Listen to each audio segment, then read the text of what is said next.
And I'll be trying to I'll be showing you how to open up the vending machine in MM2, the Easter update. So first, you gotta click on these eggs, and you gotta find all of them, which the fastest way is to do this.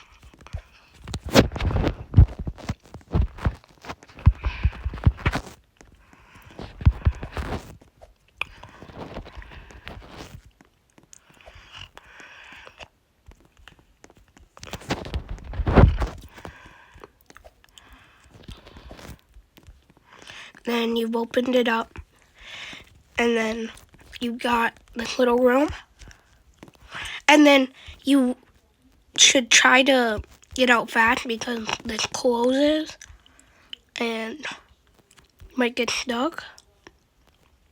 But yeah, see you in the next video. Bye.